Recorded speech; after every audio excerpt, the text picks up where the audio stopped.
Jake Morrison wiped the grease from his hands with an old rag. The clock on the garage wall showed 6:30. Another long day at Murphy's Auto Repair was finally over. His back hurt from bending over car engines all day. His boss had yelled at him twice for being too slow with the brake job on Mrs. Kelly's old Honda. Jake looked at his reflection in the bathroom mirror. At 28, he already looked tired. His brown hair was messy and had streaks of motor oil in it. His blue work shirt had a big grease stain right in the middle. He splashed cold water on his face and tried to clean up a little. The walk to his truck took him past the other cars in the parking lot. All of them looked newer and nicer than his beat-up Ford. The truck was 15 years old and made strange noises when he started it. Today, it took 3 tries before the engine turned over. Black smoke came out of the exhaust pipe. Jake drove slowly through the center of Cedar Falls. The small Iowa town had one main street with a few shops and restaurants. Murphy's Corner Store sat right in the middle next to the post office. Jake usually drove straight home to his small apartment. But today felt different. Today felt worse than usual. His phone buzzed with a text message. Jake pulled over and looked at the screen. It was from his ex-girlfriend Lisa. The message had a photo of a diamond ring. Below it she had written, "He proposed." So excited. Jake stared at the picture for a long time. Lisa had broken up with him 6 months ago. She said he had no ambition and no future. Now she was getting married to someone else. Jake put the phone back in his pocket. He sat in his truck and watched people walk by on the sidewalk. They all looked happy. They all looked like they had somewhere important to go. Jake had nowhere to go except his empty apartment with its broken air conditioner and pile of unpaid bills. The truck made a loud grinding noise when he started it again. Jake drove to Murphy's Corner Store and parked in front. The bell above the door rang when he walked inside. Old Mr. Murphy looked up from behind the counter. He was reading a newspaper and eating a sandwich. "Hey there, Jake," Mr. Murphy said. "How was work today?" "Same as always," Jake answered. He walked to the back of the store where they kept the cold drinks. He grabbed a bottle of soda and a bag of chips. That would be his dinner tonight. He did not have enough money to buy real food until payday. At the counter, Jake reached into his pocket for his wallet. He had exactly $3 left. The soda and chips cost $2. That left him with $1 until Friday. Jake looked at the lottery ticket display next to the cash register. Rows of colorful scratch-off tickets hung from metal hooks. "You feeling lucky today?" Mr. Murphy asked with a smile. Jake almost said no. He needed that last dollar. But something made him stop and think. His life was already a mess. What was one more dollar? Maybe he would win $5 or $10. Maybe his luck would finally change. "Give me one of those," Jake said, pointing to a ticket that cost exactly $1. Mr. Murphy handed him a silver scratch-off ticket. The front had strange writing that Jake had never seen before. It looked like symbols instead of regular letters. At the bottom it said Galactic Cultural Exchange Prize in small print. Jake thought it was probably some kind of space-themed game.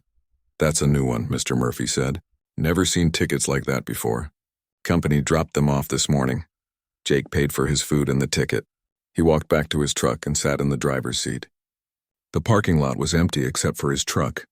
Street lights were starting to come on as the sun went down. Jake opened his soda and took a drink. Then he picked up the lottery ticket. He used a quarter to scratch off the silver coating. Underneath, more of the strange symbols appeared. Jake could not read any of it. But in the center of the ticket, 3 symbols matched in a row. Below the matching symbols, words appeared in English. "Winner, Cultural Exchange Program activated." Jake stared at the ticket. He had never seen a lottery ticket like this before. Usually they had dollar amounts or prize descriptions. This one just had the weird message about a cultural exchange program. He flipped the ticket over and found a small QR code on the back. Jake used his phone to scan the code. It opened a website that looked very official. The page had government seals and logos he did not recognize. At the top it said Department of Interplanetary Relations. Jake had never heard of that department before. The website had a form asking for his name, address, and phone number. It also wanted the numbers from his lottery ticket. Jake almost closed the website. This had to be some kind of joke or scam. But curiosity got the better of him. He filled out the form and hit submit. His phone rang immediately. The caller ID said unknown number. "Hello, Mr. Morrison," a woman's voice said when he answered. "Congratulations on winning the Galactic Cultural Exchange Prize. My name is Agent Phillips. I'll be at your apartment in 1 hour to explain your prize. Please do not leave your residence." The line went dead. Jake stared at his phone. This was getting very strange. He started his truck and drove home as fast as the old engine would let him. His small apartment building looked shabbier than ever in the dim evening light. Jake climbed the stairs to his second-floor apartment and unlocked the door. Inside, he paced around his living room.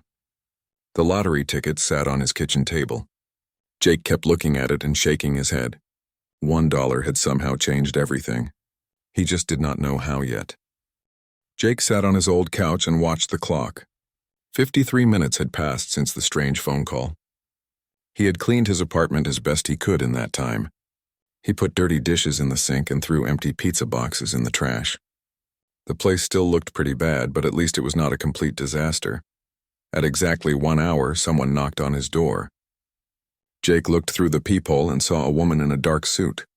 She had short blonde hair and carried a black briefcase. Behind her stood 2 men in identical suits. They all looked very serious. "Mr. Morrison, I'm Agent Phillips," the woman said when Jake opened the door. "May we come in?" Jake stepped aside and let them enter. Agent Phillips looked around his small apartment without showing any emotion. The 2 men stood by the door with their hands behind their backs. They looked like bodyguards from a movie. "Please sit down, Mr. Morrison," Agent Phillips said. She opened her briefcase and pulled out several folders. "What I'm about to tell you will sound impossible, but I assure you everything is real." Jake sat down on his couch. Agent Phillips took the chair across from him. She placed a folder on the coffee table between them. "For the past 30 years, Earth has been part of something called the Galactic Alliance," she began. 27 different alien species work together to share knowledge and maintain peace. Earth joined as a junior member in 1994. Jake stared at her. "You're telling me aliens are real?" "Very real," Agent Phillips said. "The public doesn't know because we're not ready for that information yet. Only a few hundred people on Earth know the truth. You're about to become one of them." She opened the folder and showed Jake photographs. The pictures showed creatures that definitely were not human. Some looked like giant insects. Others had blue skin and extra arms. One looked like a walking tree with eyes. "The lottery ticket was not really a lottery," Agent Phillips continued. "It was a selection process. We needed to find the right human for a special program, a cultural exchange with our newest alliance partner, the Zephyrian Empire." Jake picked up one of the photos. It showed a tall female creature with blue-tinted skin and large violet eyes. She looked almost human, but clearly was not. "This is Zara Veltar," Agent Phillips said. "She's a cultural attaché from Zephyr Prime. For the next year, she will live with you and study human behavior. In return, she will teach you about her people and their technology." "Live with me?" Jake asked. "In this apartment?" "That's correct. The Zephyrians want to understand how ordinary humans live. They specifically requested someone with a normal job and normal life. Your psychological profile made you perfect for this program." Jake set the photo down and rubbed his forehead. This was too much to process. Yesterday, his biggest worry was paying rent. Now he was supposedly chosen for an alien exchange program. "What if I say no?" he asked. "You can't," Agent Phillips said simply. "You scratched the ticket. The selection process is complete. Zara is already on her way here. She'll arrive tonight." Agent Phillips stood up and walked to the window. She pulled back the curtain and looked outside. "There are rules you must follow," she said. "First, you cannot tell anyone the truth about Zara. We've created a cover story. She's your exchange student cousin from Norway. Second, you cannot leave Cedar Falls without permission. Third, you will report to me once a week about Zara's progress." "What happens if I break the rules?" Jake asked. Agent Phillips looked at him with cold eyes. "You don't want to find out." She gave Jake a business card with only a phone number on it. Then she and her men left without saying goodbye. Jake was alone again in his apartment. He looked at the photos scattered on his coffee table. In a few hours, one of these alien creatures would be living in his home. Jake spent the rest of the evening cleaning more and trying to prepare. He did not know what aliens ate, so he went to the grocery store and bought random things: fruits, vegetables, sandwich meat, and milk. He spent his last $20 on food he hoped an alien could eat. At midnight, Jake heard a strange humming sound outside. He looked out his window and saw a circular shadow in his backyard. The shadow was about 20 feet across and hovered 3 feet above the ground. As Jake watched, the shadow slowly became visible. It was a silver spacecraft with no windows or doors that he could see. A section of the craft opened like a flower blooming. Bright white light spilled out onto the grass. A figure stepped out of the light and walked toward Jake's apartment building. Even from the second-floor window, Jake could see this was not a normal person. Someone knocked on his door again. Jake's hands shook as he walked across the room. He took a deep breath and opened the door. Zara Veltar stood in his hallway. She was much taller than in the photo, at least 6 feet 2 inches. Her skin had a light blue tint that seemed to glow in the dim hallway light. Silver markings covered her face and arms in intricate patterns. Her violet eyes were larger than human eyes and seemed to look right through him. She wore a simple white outfit that looked like it was made from one piece of material. No seams or buttons anywhere. Her long hair was white with streaks of silver. "Greetings, Jake Morrison," she said in perfect English. Her voice was musical and formal. "I am Zara Veltar of the Zephyrian Empire. I am pleased to make your acquaintance." Jake stepped back and gestured for her to come inside. Zara walked into his apartment and looked around with great interest. She touched his couch and examined his television like she had never seen such things before. "This dwelling is quite small," she observed. "Do all humans live in such compact spaces?" "Some do," Jake answered. "Some have bigger places." Zara nodded and continued her inspection. She opened his refrigerator and studied the contents carefully. She picked up an apple and turned it over in her hands. "Fascinating," she said. "Your species consumes plant reproductive organs for sustenance." Jake realized this was going to be a very long year. 3 weeks had passed since Zara moved into Jake's apartment. The alien woman had adapted to human life better than Jake had expected. She learned quickly and asked endless questions about everything. Why did humans sleep for 8 hours? Why did they watch television shows about made-up people? Why did they keep plants in pots instead of eating them? Jake had gotten used to waking up and finding Zara already awake, sitting cross-legged on his living room floor. She never seemed to sleep more than 2 hours at a time. Instead, she would sit in what she called meditation, and her silver markings would glow softly in the dark. At work, Jake told everyone that Zara was his cousin visiting from Norway. The story worked because Zara was tall and pale like many Scandinavian people. Her accent sounded foreign but not too strange. She had learned to wear makeup to hide the blue tint of her skin and contact lenses to make her eyes look more normal. "Your cousin is really something," said Pete, Jake's co-worker. "She fixed my car's transmission in 10 minutes yesterday. Never seen anything like it." Jake nodded and tried to look casual. Zara had been helping him at the garage during her free time. She understood mechanical systems instantly and could spot problems that took Jake hours to find. She made repairs using techniques that should not have worked but somehow did. The truth was, having Zara around had changed Jake's life completely. She organized his finances using mathematical principles he did not understand. She helped him fix his truck using methods that made no sense but worked perfectly. The old Ford now ran like it was brand new and got twice the gas mileage. More importantly, Zara made Jake think about himself differently. She observed everything he did with scientific curiosity. When he helped an old lady carry her groceries, Zara asked why he bothered to assist someone who was not related to him. When he laughed at a funny movie, she wanted to know why humans found certain situations amusing. "Your species confuses me," Zara said one evening as they ate dinner. Jake had made spaghetti and meatballs. Zara examined each piece of food carefully before eating it. "You are inefficient in almost every way, yet you seem content with your inefficiency." "Maybe being efficient isn't the most important thing," Jake said. Zara tilted her head. It was something she did when she was thinking hard about a concept.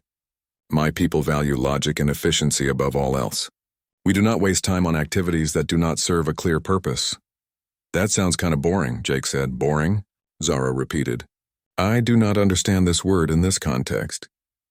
Jake tried to explain the concept of boredom to someone who had never experienced it. Zara listened carefully, but seemed genuinely puzzled by the idea that someone might want excitement or entertainment just for the sake of it. Their conversation was interrupted by a loud crash outside. Jake looked out the window and saw that old Mrs. Patterson from downstairs had fallen on the front steps. Her groceries were scattered everywhere and she was not moving. Jake ran outside without thinking. Zara followed close behind. Mrs. Patterson was conscious but clearly hurt. She was holding her chest and breathing heavily. "Call 911. Jake told Zara as he knelt beside the elderly woman. "Tell them we need an ambulance right away." Zara made the call while Jake tried to keep Mrs. Patterson calm. He held her hand and told her everything would be okay. The ambulance arrived within 10 minutes. Jake rode with Mrs. Patterson to the hospital and stayed with her until her daughter arrived from the next town. Zara waited in the hospital lobby. When Jake finally came out of the emergency room, it was 3 in the morning. Mrs. Patterson had suffered a mild heart attack, but the doctor said she would recover fully. "Why did you do that?" Zara asked as they drove home. "Do what?" "Spend your entire evening helping that female. She is not your family member. She provides you with no benefit. You receive no payment for your assistance." Jake thought about how to answer. She needed help. That's enough reason. Zara was quiet for the rest of the drive. Back at the apartment, she sat in her meditation position but did not close her eyes. She stared at Jake as he got ready for bed. "I must report your behavior to my superiors," she said finally. Jake stopped brushing his teeth. "What kind of behavior?" "Altruism toward non-family members. Emotional decision-making. Inefficient use of time and energy for no logical purpose." Zara paused. "My people need to understand this aspect of human nature." The next morning, Jake woke up to find Zara standing by his window. She was not wearing her human disguise. Her blue skin glowed softly in the morning light, and her silver markings moved slowly across her face like living tattoos. "I have been thinking about last night," she said without turning around. "On my world, Mrs. Patterson would have been left to recover or die on her own. We do not waste resources on unproductive members of society." "That's awful," Jake said, "is it?" Zara turned to face him. "My people live for over 300 years. We have eliminated disease, poverty, and conflict. Our society functions with perfect efficiency. Yet watching you last night, I felt something I have never experienced before." "What did you feel?" Zara struggled to find the right words. "Your language does not have adequate terms, perhaps. Admiration, respect. Your willingness to sacrifice for another being serves no logical purpose. Yet it seems to serve a higher purpose that I cannot quantify." Jake made coffee and toast for breakfast. Zara ate but seemed distracted. She kept looking at him like she was trying to solve a difficult puzzle. "There is something you should know," she said finally. "My assignment here was not random. Your psychological profile indicated high adaptability and latent leadership potential. The Alliance has been observing humans for possible full membership." "Full membership in what?" "The Galactic Alliance. Currently, Earth is classified as a developing world under protection, but some of us believe humans may have qualities that could benefit the Alliance, despite your technological limitations." Jake nearly choked on his coffee. "You're testing us." "Testing you specifically. How you interact with me, how you adapt to new information, how you handle responsibility." Zara moved closer to him. "Last night's events will be included in my report. Your actions were illogical by our standards, but they demonstrated something my people lost long ago." "What's that?" "Compassion without calculation. Heart without logic. Perhaps these human weaknesses are actually strengths we have forgotten." Jake did not know what to say. He had won a lottery ticket and ended up being tested for the future of his entire species. It was too much to process with his morning coffee. Outside, life in Cedar Falls continued as normal. People went to work, children played in the park, and nobody knew that the fate of humanity might depend on how well Jake Morrison treated his alien house guest. 2 months had passed since Zara arrived on Earth. Jake's life had completely changed, but in ways he never expected. His small apartment felt different now with someone else living there. Someone who asked questions about everything and made him think about the world in new ways. Zara had learned to act more human in public. She wore normal clothes and styled her hair to look more ordinary, but in private she remained herself. Her blue skin would glow when she was thinking hard about something. Her silver markings moved across her face when she was confused or excited. Jake had started looking forward to their evening conversations. After work, they would sit on his couch and talk about the differences between their species. Zara would explain Zephyrian technology and culture. Jake would tell her about human history and emotions. "Your species is very strange," Zara said one evening. They were watching a romantic comedy on television. "These characters are clearly compatible for mating, yet they spend 90 minutes avoiding each other before finally admitting their attraction." "That's what makes it entertaining," Jake explained. "The journey is more interesting than the destination. Zara watched the screen carefully as the main characters finally kissed. On my world, compatible individuals are matched by computer analysis. There is no uncertainty or emotional confusion. That sounds efficient, Jake said, but doesn't it take the fun out of it? Fun? Zara looked at him with her large violet eyes. You humans value fun very highly, more than efficiency or logic. I am beginning to understand why. Jake felt something strange when she looked at him like that. Over the past weeks, he had started noticing things about Zara that had nothing to do with her being alien. The way she listened carefully to everything he said. How she got excited when she learned something new. The graceful way she moved around his small apartment. These feelings worried him. Zara was here for a mission. When her year was over, she would leave Earth and probably never come back. Getting attached to her would only lead to heartbreak. The next morning, Agent Phillips called Jake's phone. She wanted to meet him at Murphy's corner store for his weekly report. Jake found her sitting in a back booth at the small cafe attached to the store. How is the subject adapting? Agent Phillips asked without any greeting. Zara's doing fine, Jake said. She learns fast and asks good questions. Any signs of emotional attachment or cultural contamination? Jake hesitated. What do you mean? Agent Phillips leaned forward. Is she becoming too human? Is she influencing you too much? The Zephyrians are very concerned about maintaining the integrity of the experiment. She's just learning about our culture. That's what she's supposed to do. There have been complaints from some Alliance members, Agent Phillips said. They think this cultural exchange program is dangerous. They believe humans are too primitive and unpredictable for full contact. Who's complaining? Conservative factions on both sides. Some humans think we're giving away too much information to aliens. Some aliens think we're contaminating their representatives with human emotions and irrationality. Agent Phillips slid a folder across the table. Inside were photographs of what looked like a government building on an alien world. There's going to be a hearing next month, she said. The Galactic Council will decide whether to continue the cultural exchange program. Zara has been ordered to return to Zephyr Prime to testify. Jake's stomach dropped. For how long? Permanently. If the program is discontinued, all cultural attachés will be recalled. Earth will return to protected status with no direct alien contact. Jake stared at the photos. He could not imagine his life without Zara now. She had become more than just his alien house guest. She had become his friend, his teacher, and maybe something more. What can I do? He asked. Nothing. This is a political decision that will be made by beings far above your level. Agent Phillips stood up to leave.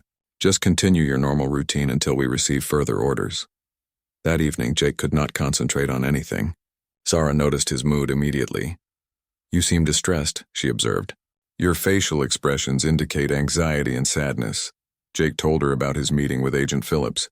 Zara listened without showing any emotion, but her silver markings moved rapidly across her skin.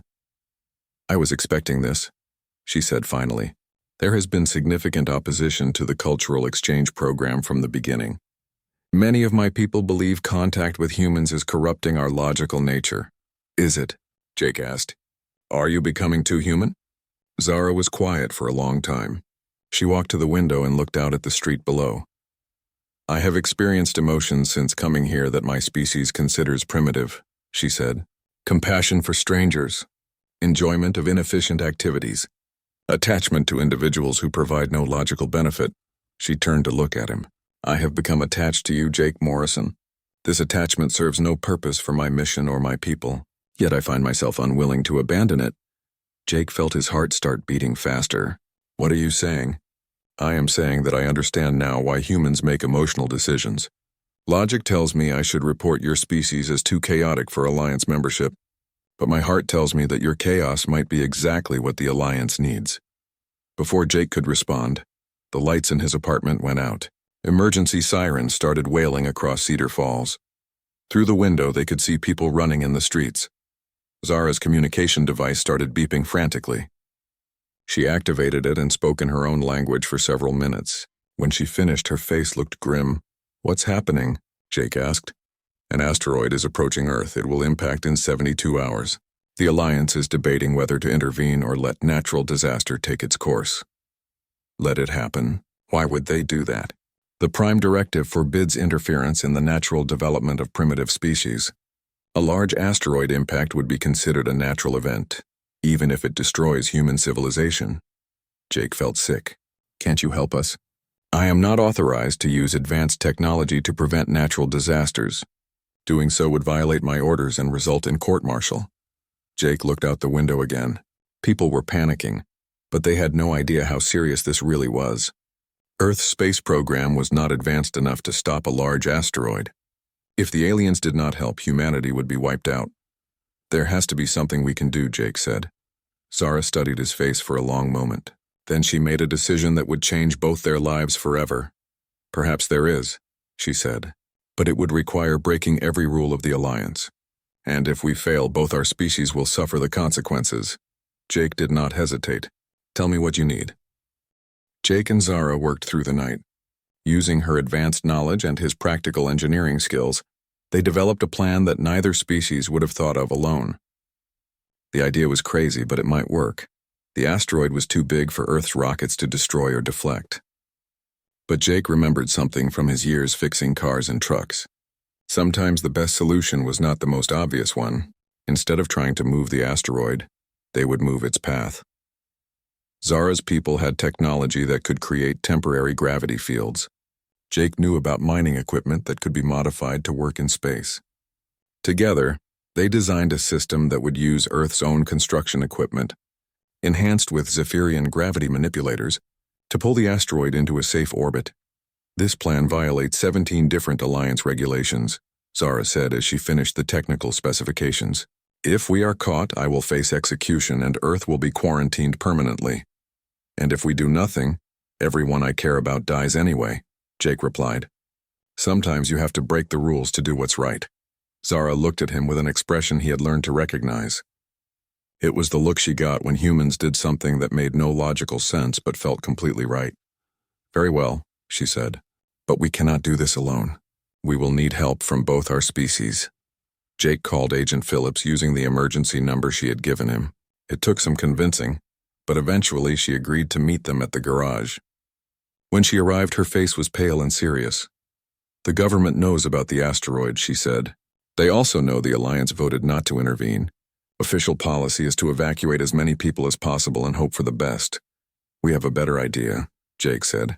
He and Zara explained their plan using simple diagrams drawn on the garage whiteboard. Agent Phillips listened carefully. When they finished, she shook her head. This is impossible. Even if the science works, we would need authorization from the President, NASA, and about 50 other agencies. That would take months. We have 60 hours, Zara said calmly. Then we're all dead. Jake had been thinking about this problem while they talked. What if we don't ask for permission? Both women stared at him. Think about it, Jake continued. Every construction company in the country is going to want to help save the world. We just need to convince them to lend us their equipment for a few days. Agent Phillips laughed bitterly. You want to save humanity using borrowed bulldozers and mining equipment? This isn't a movie, Jake. No, it's better than a movie. It's real life. And in real life, sometimes ordinary people do extraordinary things. Zara's markings began glowing brighter. His logic is flawed, but his reasoning is sound. Human cooperation often exceeds what mathematical models predict. This plan might actually work.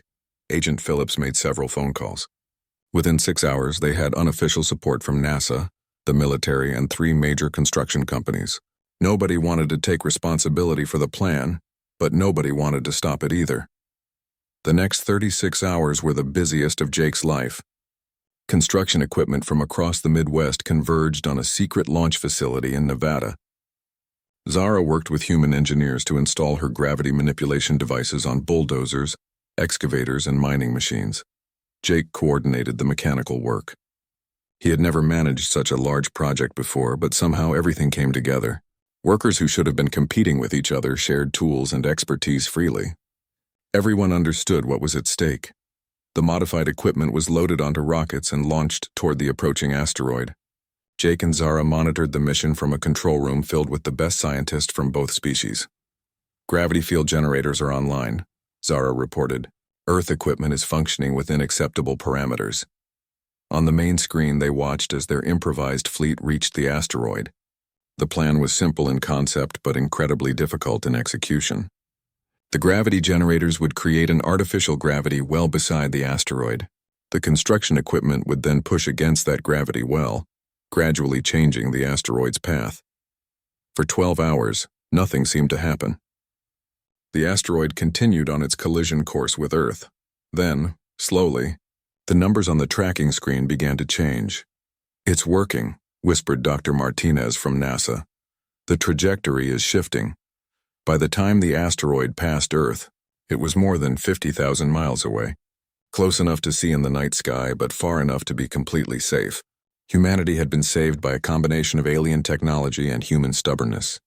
The celebration was brief. Within hours of the asteroid's passage, Agent Phillips received new orders. Zara was to be arrested immediately and transported to the Galactic Council for trial. Jake was to be taken into protective custody for his own safety. "I'm not going anywhere," Jake said when the agents arrived at his apartment. "You don't have a choice," Agent Phillips replied. "What you two did was incredible, but it was also illegal under Alliance law. There will be consequences." Zara stepped forward. "I request the right to address the Galactic Council personally. Under Alliance law, any member species may send a representative to speak in their own defense. Earth isn't a member species," one of the agents pointed out. "Then I request that Jake Morrison be granted temporary diplomatic status as Earth's first ambassador." Agent Phillips looked confused. "That's not how any of this works." "It is now," Zara said firmly. "What happened yesterday changed everything. Humans proved they can work with Alliance technology and solve problems we could not solve alone. The old rules no longer apply." 3 weeks later, Jake found himself on a spaceship, traveling to Nexus Prime, the capital world of the Galactic Alliance. He was wearing his best suit and carrying a briefcase full of notes about humanity's potential contributions to galactic civilization. The council chamber was enormous, filled with representatives from dozens of alien species. Jake had never felt so small or out of place. But when he stood up to speak, he thought about Mrs. Patterson and the construction workers who had volunteered their equipment and all the ordinary people who did extraordinary things every day. "Honorable council members," he began, "I'm not a diplomat or a scientist. I'm just a mechanic from Iowa. But I've learned something important over the past few months. Sometimes the best solutions come from the most unexpected places." He spoke for 20 minutes about human creativity, adaptability, and willingness to help others. He explained how emotional decision-making could sometimes lead to better outcomes than pure logic. He described the cooperation he had witnessed during the asteroid crisis. When he finished, the council chamber was silent for a long time. Finally, the council chairman spoke. "The charges against cultural attaché Zara Veltar are dropped. The cultural exchange program will continue. Earth is hereby granted preliminary membership in the Galactic Alliance, with Jake Morrison serving as the first human ambassador." The chamber erupted in discussion. Some council members seemed pleased, others appeared concerned. But the decision was made. Later, as Jake and Zara walked through the gardens outside the council building, she asked him what he wanted to do next. "I want to go home," Jake said. "Back to Cedar Falls. Back to my garage and my apartment and my normal life." "And I want to come with you," Zara said. "If you'll have me," Jake smiled. "I thought you were supposed to be logical and efficient." "I am. And logically, spending my life with you is the most efficient path to happiness I can calculate." They returned to Earth together, to a small town in Iowa, where an ordinary mechanic and an extraordinary alien would continue learning from each other. Because sometimes the most important discoveries happen not in laboratories or council chambers, but in the simple act of two very different beings choosing to understand each other.